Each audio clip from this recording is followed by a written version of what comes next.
Operation সিন্দুর প্রমাণ করেছে ভারতের দিকে কেউ আঙুল তুললে তাকে ছেড়ে কথা বলবে না ভারত। ঠিক যেমন পাকিস্তানের জিহাদি ঘাঁটি সহ এয়ারবেস ভেঙে গুড়িয়ে দিয়েছে ভারত, এক কথায় পাকিস্তানের কোমর ভেঙে দিয়েছে ভারত।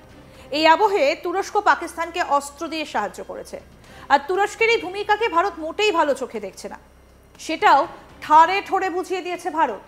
এবার ভারতের টাকায় পাকিস্তানকে মদদ দেওয়া চলবে না, তাই এয়ারপোর্টে তুর্কি কোম্পানির ব্যবসা বন্ধ করার সিদ্ধান্ত নিল ভারত। আপনাদের মনে করিয়ে দিই, 2023 সালে যখন ভয়ঙ্কর ভূমিকম্প তুরস্কে হয়েছিল, তখন সবার আগে ত্রাণ নিয়ে পৌঁছে গিয়েছিল ভারতীয় সেনা। কিন্তু অপারেশন সিন্দুরের সময় তুরস্ক বোধহয় সেই বন্ধুত্বকে ভুলে গিয়েছিল, কারণ এই পরিস্থিতিতে পাকিস্তানের পাশে দাঁড়ায় তুরস্ক, আর তারপর তুর্কিকে বয়কটের ডাক ভারতের। মুম্বাই বিমানবন্দর পরিদর্শন করে শিবসেনা নেতারা দাবি করেছেন যে কর্তৃপক্ষ যেন স্থল পরিষেবা পরিচালনকারী একটা তুর্কি কোম্পানির চুক্তি বাতিল করে দেয়। গত বেশ কিছু সময় ধরে ভ্রমণ পিপাসু ভারতীয়দের কাছে বেশ পছন্দের জায়গা ছিল তুর্কি এবং আজারবাইজান। পাকিস্তানকে এইভাবে প্রকাশ্যে সাহায্য করায় ভারতের একের পর এক ট্রাভেল কোম্পানি তুর্কি এবং আজারবাইজানের ট্যুর বাতিল করতে শুরু করেছেন। কিন্তু তুরস্কের সরকার জানিয়েছে সেখানে ভারতীয়দের যাওয়াটা একেবারেই নিরাপদ এবং ভারত পাকিস্তানের উত্তেজনার কোনো প্রভাব সেখানে পড়বে না। তবে তাতে চিড়ে ভেজেনি। এখানে আপনাদের একটা কোম্পানি সম্পর্কে বলি। কোম্পানির নাম সেলেবি। এটা তুরস্কের একটা কোম্পানি। সেলেবি গোটা ভারতে এভিয়েশন পরিষেবা দিয়ে থাকে, যার মধ্যে রয়েছে দিল্লি, আহমেদাবাদ, মুম্বাই, গোয়া, হায়দ্রাবাদ, বেঙ্গালুরু, চেন্নাই, কানপুর, কোচির মতো জায়গা। এর মধ্যে ভারতের সবথেকে বড় 5টা এয়ারপোর্টও রয়েছে। কি কি পরিষেবা দেয় সেলেবি সেটাও আপনাদের জানাই। যার মধ্যে রয়েছে যাত্রীদের পরিষেবা দেওয়া, লোড কন্ট্রোল করা এবং ফ্লাইট অপারেশন এবং আরএএমপি অর্থাৎ র্যাম্পের সার্ভিস দেওয়া, সাধারণ অ্যাভিয়েশন সার্ভিস এবং কার্গো ডাক পরিষেবাও প্রদান করে সেলেবি। এছাড়াও ব্রিজ অপারেশন এবং ওয়্যারহাউস পরিষেবাও দেয়। কেন্দ্রীয় সরকার এই কোম্পানিকে ভারতে কাজ করা নিয়ে ধীরে চলো নীতি নিলেও সোশ্যাল মিডিয়া কিন্তু এই বিষয়টাকে মোটেই ভালো চোখে দেখছে না। সেলেবিকে ভারতে নিষিদ্ধ করার দাবি উঠেছে গোটা ভারত জুড়ে। কেন স্পর্শকাতর জায়গায় সেলেবির অ্যাভিয়েশন থাকবে সেই নিয়েও অনেকে প্রশ্ন করেছেন। এই কোম্পানির নিরাপত্তাকেও খতিয়ে দেখার দাবি অনেকে তুলেছেন। ইন্ডিগোর আবার তুরস্কের কোম্পানির সঙ্গে শেয়ার রয়েছে। দিল্লি মুম্বাই ভায়া ইস্তাম্বুলে যায় ইন্ডিগোর ফ্লাইট। এয়ার ইন্ডিয়াও তুরস্কের সঙ্গে চুক্তি করেছে বিমান রক্ষণাবেক্ষণ নিয়ে। এবার আপনাদের বলি তুরস্ক থেকে কি কি পণ্য ভারত আমদানি করে।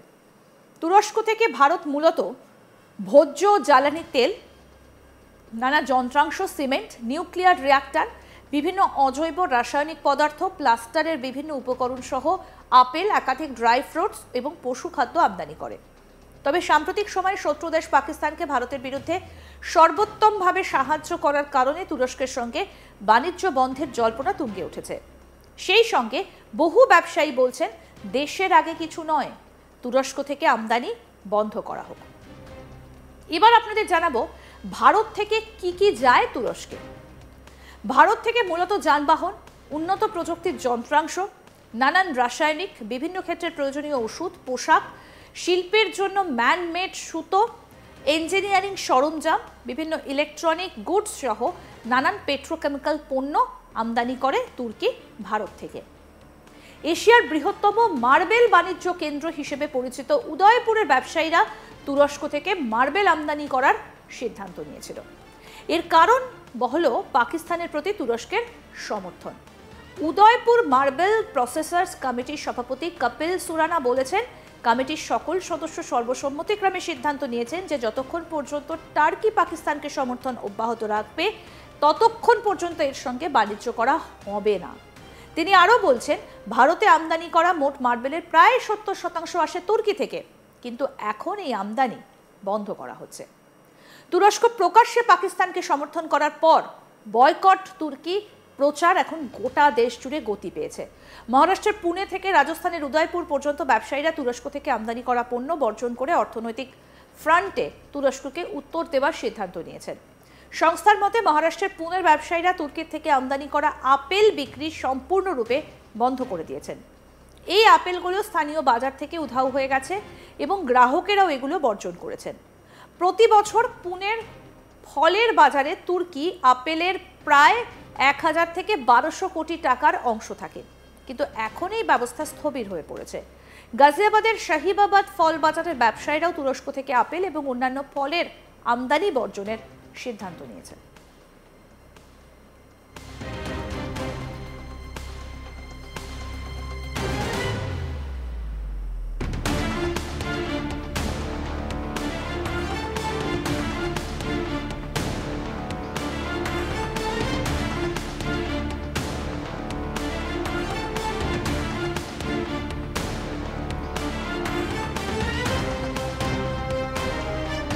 ভারত ও পাকিস্তানের মধ্যে ক্রমবর্ধমান উত্তেজনার এই সময়ে তুরস্কের অবস্থান ভারতীয় ব্যবসায়ীদের ক্ষুব্ধ করেছে।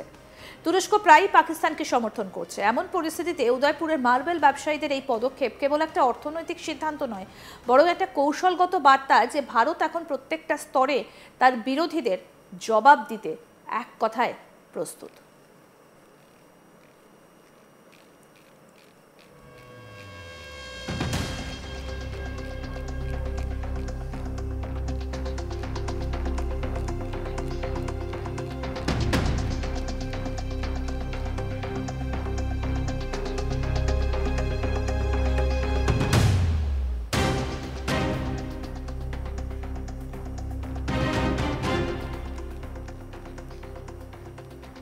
অপারেশন সিন্দুর প্রমাণ করেছে ভারতের দিকে কেউ আঙুল তুললে তাকে ছেড়ে কথা বলবে না ভারত। ঠিক যেমন পাকিস্তানের জিহাদি ঘাঁটি সহ এয়ারবেসগুলো ভেঙে গুড়িয়ে দিয়েছে ভারত, এক কথায় পাকিস্তানের কোমর ভেঙে দিয়েছে ভারত।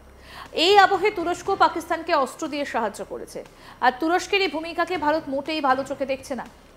সেটাও ঠাড়ে ঠাড়ে বুঝিয়ে দিয়েছে ভারত। এবার ভারতের টাকায় পাকিস্তানকে মদদ দেওয়া চলবে না, তাই এয়ারপোর্টে তুর্কি কোম্পানির ব্যবসা বন্ধ করার সিদ্ধান্ত নিয়েছে ভারত। আপনাদের মনে করিয়ে দিই, 2023 সালে যখন ভয়ঙ্কর ভূমিকম্প তুরস্কে হয়েছিল, তখন সবার আগে ত্রাণ নিয়ে পৌঁছে গিয়েছিল ভারতীয় সেনা। কিন্তু অপারেশন সিন্দুরের সময় তুরস্ক বোধহয় সেই বন্ধুত্বকে ভুলেই গেছিল, কারণ এই পরিস্থিতিতে পাকিস্তানের পাশে দাঁড়ায় তুরস্ক, আর তারপর তুর্কিকে বয়কটের ডাক ভারতের।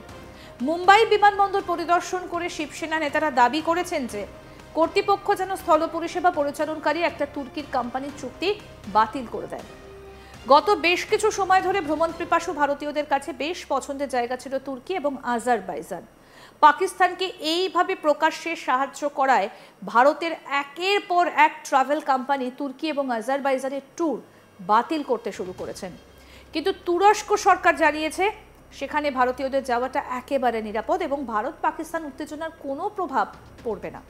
তবে তাতে চিড়ে একেবারেই ভেজে নিন।